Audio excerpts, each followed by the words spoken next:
Sejam todos bem-vindos a mais um vídeo meu. Para este próximo tutorial sobre o Idea Maker eu vou explicar sobre Solid Fields, mas antes disso eu vou dar uma pequena palhinha aqui sobre algo que está na minha tela. Um tempo atrás eu atualizei o Idea Maker e ele começou a parear com o Octoprint. Então a Raiz Cloud, que antes era só para as máquinas da Raiz 3D, agora podem ser usadas de forma universal. E mais pra frente vocês vão entender por que eu comecei a usar isso daqui num projeto anexo. Então vamos seguindo com o vídeo. Continuando aqui com a Ender 3 criado no primeiro vídeo, então hoje vamos explicar tudo sobre Solid Fill. Para você acessar as configurações de fatiamento é só clicar nessa setinha, na engrenagem, e pronto, já está com a tela de configurações de fatiamento aberta. Então já expliquei sobre Layer, Extruder e Infill, então agora vai ser Solid Fill. Da mesma forma que eu falei nos outros vídeos, cada configuração aqui é atrelada a configurações de outras abas, tanto velocidade, altura de camada, coisas desse tipo. Então, atenção extrema no que você for mexer.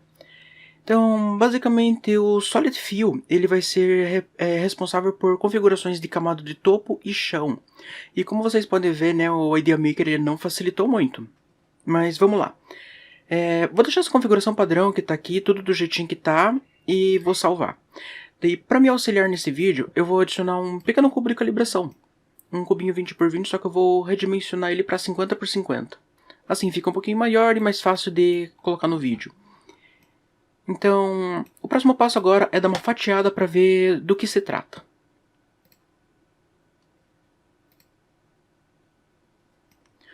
Muito bem. O nosso alvo hoje é essa parte laranjada aqui, então como a legenda diz, né, é o Solid Fill. O Solid Fill ele está na parte de cima e lá na parte de baixo. Então, se você contar aqui, ó, eu posso vir com o scroll do mouse e contar 1, 2, 3, 4, 5, 6, 7, 8, 9, 10. E a partir da 11ª camada ele começa o preenchimento interno. Então foram 10 camadas completas preenchidas. Então, se por acaso isso daqui for muito ou muito pouco, eu posso chegar aqui e colocar, por exemplo, 5 camadas. A partir desse momento, o meu Infill ele vai começar 5 camadas depois da camada de baixo e vai terminar 5 camadas antes da camada de topo.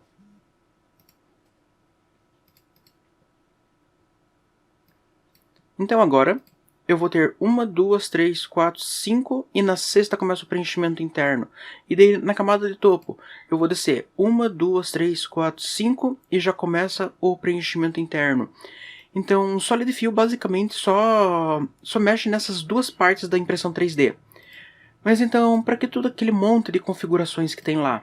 No Idea Maker você pode basicamente controlar tudo o que vai ser processado no fatiamento.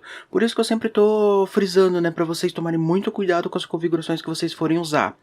Tudo que você for modificar, sempre cria um perfil de backup para se der algum problema. Então, o básico é só mexer aqui. O número de camadas, né? Mas você pode definir o fluxo de cada camada.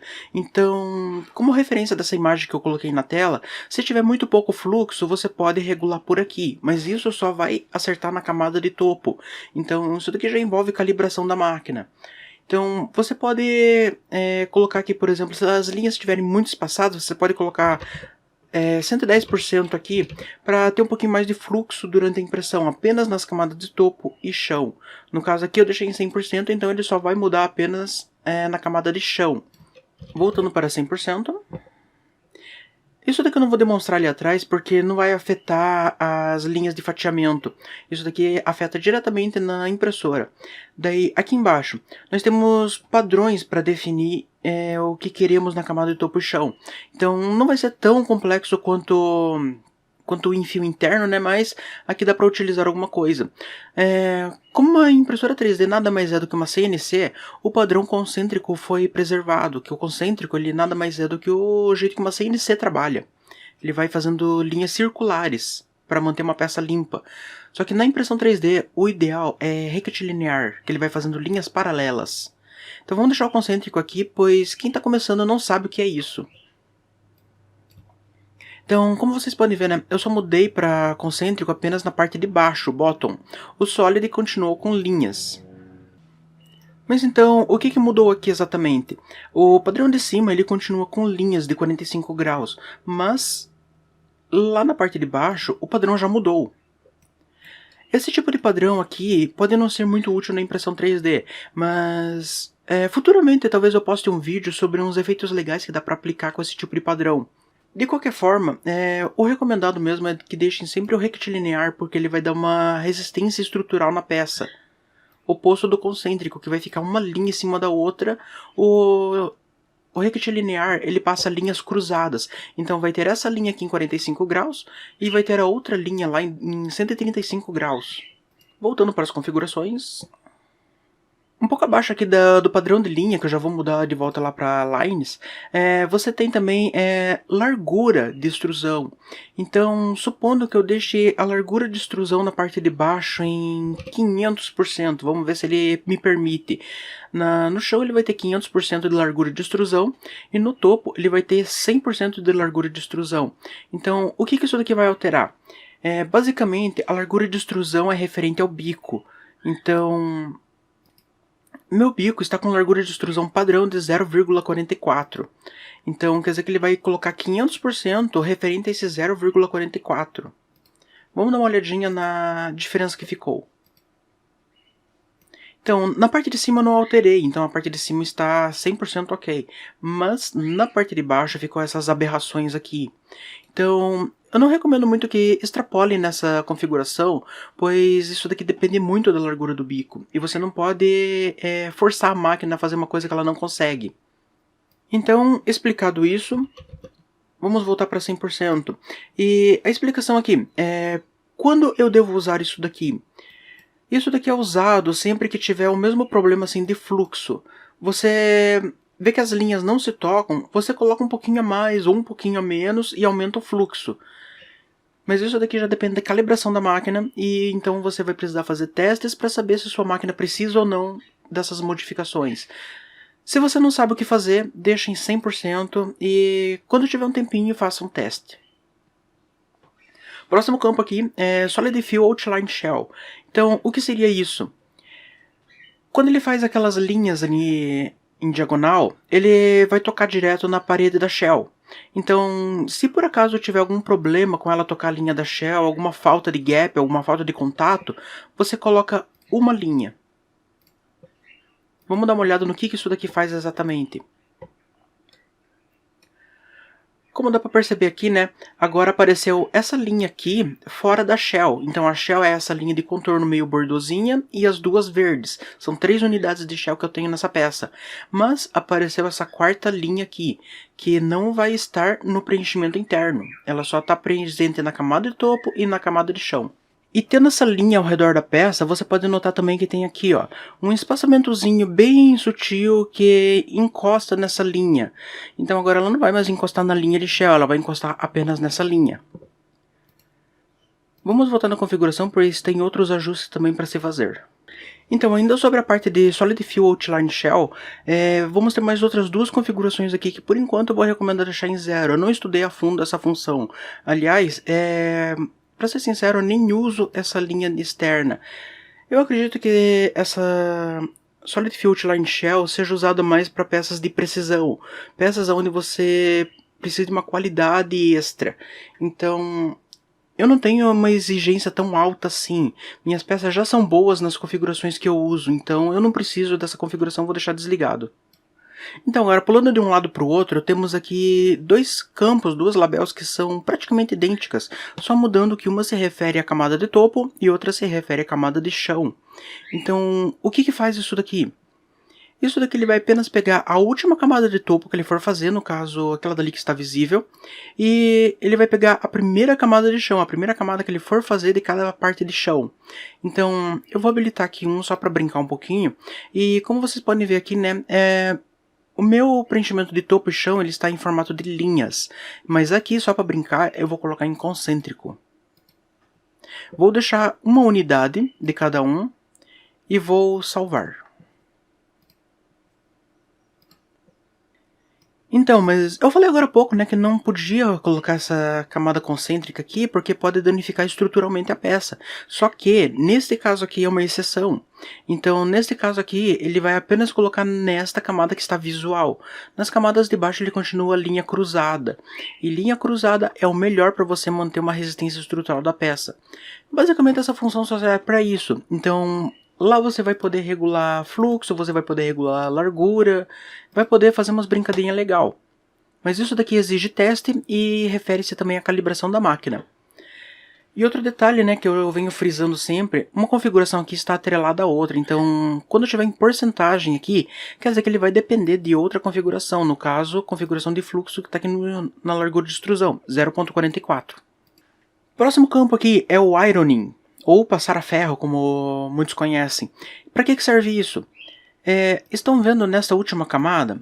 Se ela for impressa, eu vou conseguir ver as linhas. E muitas pessoas não gostam disso, acham que isso é um defeito da impressão 3D, principalmente das FDM. Então, para essas pessoas aí que são meio leigas no assunto, né, o ironing ele vai comer um pouquinho mais de tempo de impressão da máquina, porém, vamos salvar aqui e dar uma olhadinha lá. Como vocês podem ver, agora sumiu aquele padrão de concêntrico aqui. Porém, se eu aproximar, você consegue ver que ele está ali por baixo. O ironing nada mais faz do que uma linha zigue-zague extremamente fina. Então, fazendo essa linha fina, ele consegue literalmente passar a ferro, como o próprio nome diz. Ele vai pegar, tirando a última linha de shell, ele vai ficar fazendo um zigue-zague com um fluxo de extrusão extremamente baixo para poder simplesmente alisar essa camada. É como se você pegasse aquelas ferros de passar roupa e passasse em cima da peça. Literalmente a mesma coisa que você fizer isso. Só que daí, aqui ele vai fazer em toda a camada de topo e chão.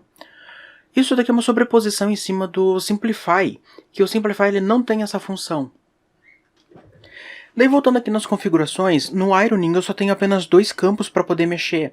Então o campo vai ser fluxo, que ele está 5% do fluxo geral. O fluxo geral daí eu vejo na aba de Advanced. Então, o fluxo geral da máquina está em 90%. Então, aquele fluxo que está lá no ironing, ele vai ser 5% em cima desses 90%. O segundo campo aqui é a velocidade. Então, isso daqui já entra naquele probleminha que eu venho falando sempre, até nos outros vídeos. Se você quer qualidade, você não vai ir atrás de velocidade. Você vai deixar uma impressão lenta para poder ter uma ótima qualidade. Então, desativando o ironing, porque eu não uso essa função, né? Aqui embaixo temos algo bem clássico, digamos assim, que você pode definir o ângulo que você quer a camada de topo e chão. Então, o normal lá está 135 e 45 graus. Vamos editar aqui diretamente e colocar 0 graus e 90 graus. Por enquanto eu não fatiei, então aqui dá para perceber que ele está linha cruzada em diagonal. Agora vamos fatiar para ver no que dá. Eu não desativei essa camada de topo concêntrica, porém, a partir das camadas de baixo, ele começou a ficar linhas vertical e horizontal. Esse tipo de situação aqui vai depender muito da peça que você estiver trabalhando. Por exemplo, eu uso isso daqui em máquinas do estilo Ender 3, porque daí ele vai mover apenas um eixo por vez, cortando muito a vibração da máquina em cima da peça. Para finalizar o vídeo, aqui neste campo ele é completamente editável, então ele é sequencial. Vamos adicionar aqui um ângulo de 45 graus. Então aqui ficou com 3 ângulos. O que ele vai fazer? Ele vai fazer primeiro a camada de topo e chão em 0 graus, em 90 graus, e daí ele vai fazer uma diagonal de 45 graus. Para que serve isso? Dependendo do tipo de peça que você for imprimir, ela exige uma resistência estrutural específica. Então você pode definir isso daqui personalizado do jeito que você quiser. Se quiser colocar de 1 em 1 grau, você vai poder fazer isso. Porque aqui permite. Então, como eu já mostrei, né, cada um desses campos aqui, ele é personalizável. E se por acaso você não quiser nenhum deles, você pode deletar. É simples assim. Então este foi o vídeo de hoje. Eu espero que vocês tenham gostado e espero também que vocês estudem cada função dessa daqui, pois pode ser muito importante para qualquer tipo de trabalho que vocês forem fazer. No próximo vídeo eu vou explicar sobre a aba de suporte. Então até a próxima!